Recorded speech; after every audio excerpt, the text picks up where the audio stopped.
Hey guys, welcome back to the channel. आज हम समझेंगे सी प्रोग्रामिंग का एक बहुत ही important control statement while loop और उसका exact internal working process. Real world programming में कई बार ऐसी सिचुएशन आ जाती हैं कि हमें एक ही ब्लॉक ऑफ कोड को बार बार एग्जीक्यूट करवाना पड़ता है। जब हमें पता है कि किसी स्पेसिफिक कंडीशन के सेटिस्फाई होने से एग्जीक्यूशन चलना है और उसी तरह हमें चलाना भी है, तब हम यूज़ करते हैं व्हाइल लूप।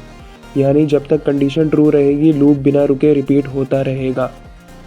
अब इस फ्लो चार्ट के हेल्प से स्टेप बाय स्टेप डिकोड करके समझते हैं। स्टेप 1, आप नोटिस कीजिएगा कि सबसे पहले व्हाइल लूप स्टार्ट कहाँ से होता है। जैसे ही प्रोग्राम लूप के एंट्री पॉइंट पर पहुंचता है, सबसे पहले काम होता है टेस्ट कंडीशन को इवैल्यूएट करना।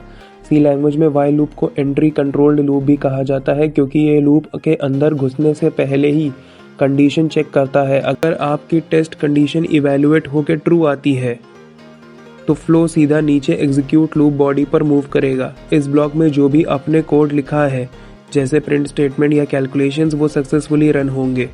आप सेकंड कंडीशन देख लेते हैं, जो कि होगी फॉल्स। लेकिन अगर पहली ही बार में कंडीशन फॉल्स निकली तो एग्जीक्यूशन लूप बॉडी को बिल्कुल स्किप कर देगा। रेड एरो को फॉलो करिए, कंट्रोल सीधा लूप के बाहर व्हाइल लूप एंड पर जंप करेगा और आगे का नॉर्मल प्रोग्राम रन होगा। Step 3, loop cycle and exit condition. जो पहले हमने 2 स्टेप्स की बात करी, उसमें जो पहला स्टेप था वो था फ्लो चार्ट और जो सेकंड स्टेप था वो था decision making, true versus false branch. अब स्टेप 3 पर आते हैं, loop cycle and the exit condition.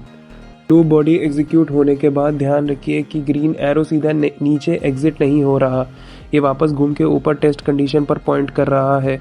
इसका मतलब लूप बॉडी चलने के बाद प्रोग्राम कंट्रोल वापस स्टेप 1 पर जाएगा और कंडीशन को फिर से रीचेक करेगा।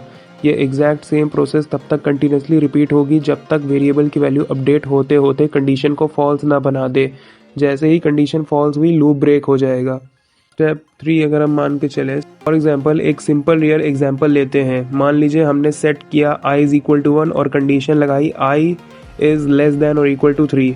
Round 1 is less than equal to 3, true, body run हुई, i बना 2।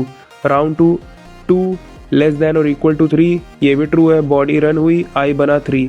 3 less than equal to 3, true, body run हुई, i बना 4। 4 लेस देन और इक्वल टू 3, फॉल्स। क्यों? क्योंकि लूप तुरंत टर्मिनेट हो गया कि 4 3 से छोटा नहीं है, ना ही 3 के बराबर है। इसी मैकेनिज्म से इनफाइनाइट लूप से बचने के लिए बॉडी के अंदर वैल्यू अपडेट, इंक्रीमेंट डिक्रीमेंट करना ज़रूरी होता है। तो ये था व्हाइल लूप का complete execution flow. I hope अब आपको फ्लो चार्ट और एग्जीक्यूशन सीक्वेंस से जुड़ने से सारे डाउट्स क्लियर हो गए होंगे। अगर वीडियो क्लियर और हेल्पफुल लगी हो तो चैनल को सब्सक्राइब करें और वीडियो को लाइक ज़रूर करें। कोई भी डाउट हो तो नीचे कमेंट बॉक्स में ज़रूर लिखिएगा। मिलते हैं नेक्स्ट ट्यूटोरियल में।